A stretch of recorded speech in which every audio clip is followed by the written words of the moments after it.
Welcome to another episode of Pearl River Library at Home. Hope all you social distancers are still hanging in there. Today I'm going to tell you the history of the Pearl River Post Office. The Postal Service in town prior to Julius Bronsdorf coming was initially conducted by Susan and Philip McNiff. They owned the Hadler building, which contained the McNiff General Store. And once a week, Philip McNiff would go to Blauveltville, to the train station there in today's Blauvelt, and pick up the mail for Pearl River. And he would bring it to his store, and people would then come in, make purchases, and get their mail. This was convenient for the business. And it went on until Julius Bronsdorf started to conduct the post office at the train station for a short period of time prior to the McNiffs. The McNiffs used it as a business tool to get people in, which is a common business practice today. But Julius had it initially in the train station, and people found this inconvenient for some reason, so that's why it eventually shifted to the McNiffs. In 1880, when Julius died of a cerebral brain hemorrhage, James Servin took over as postmaster, and in Servin's General Store, where the Parkside Tavern is today, he conducted business there for many, many decades. Nothing changed until the 1920s. When in the 1920s, about 1928, there was extensive renovations done to make it look like a real post office instead of just a little postal window inside of a general store. Well, Servin had his general store in 1913 moved to 19 West Central Avenue, which was originally built in 1913 by Bill Evans.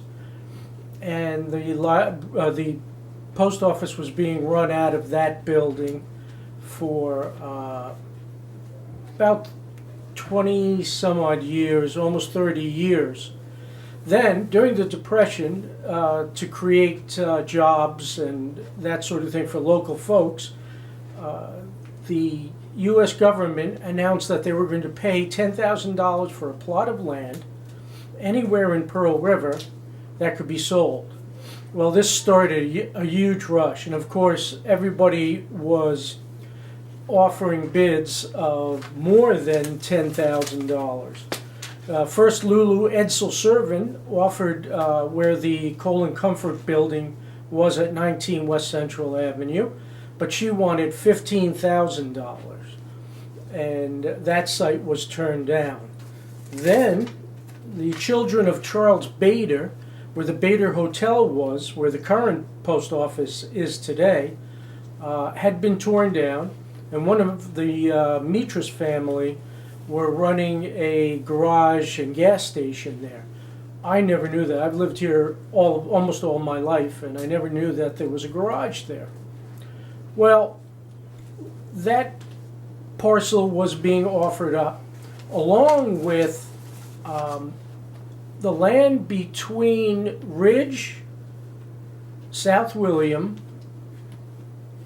Jefferson Avenue, and Madison Avenue. This block was owned partially by Hattie Samuelson, and the bulk of it was a junkyard, and it was owned by John Bars, a local crank who was always collecting junk and always in trouble with the police and the health officials and social services in Rockland County.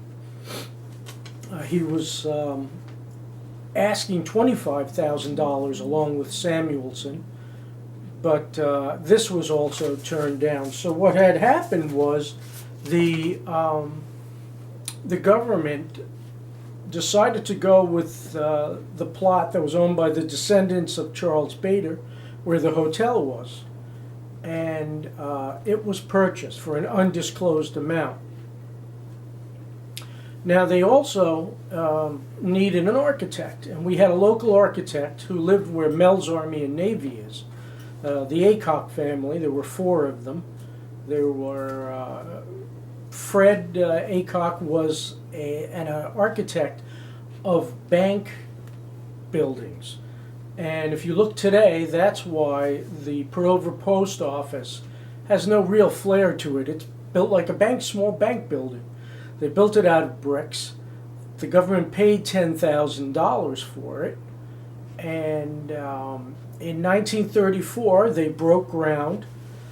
It was built in 1 year, 1935, and was opened in the spring of 1935, where the government finally tallied the cost of the building was $50,000. But it was built on time. There were no overruns. There was colonial millwork put into it, the windows. Unfortunately, today, the building, especially the millwork, is falling apart. It needs painting, and those windows probably need to be replaced. But they put dairy tile on the interior, and it's unfortunate to note that we were offered through the WPA to have an artist paint a mural on the soffits above the cages. And for some reason, it just never happened. Nyack has it, and it's a historical tableau of the founding of the town. And unfortunately, we never got one. Although they did a nice job with that at the TD Bank. That mural there reflects the town's history. So that's the story of the Pearl River Post Office. And, you know, keep on social distancing. Thank you for your patronage. And remember that you're going to receive a ballot in the mail for the upcoming budget vote. Please turn the ballot over and vote on that ballot that comes to your home. Thank you very much. Bye-bye.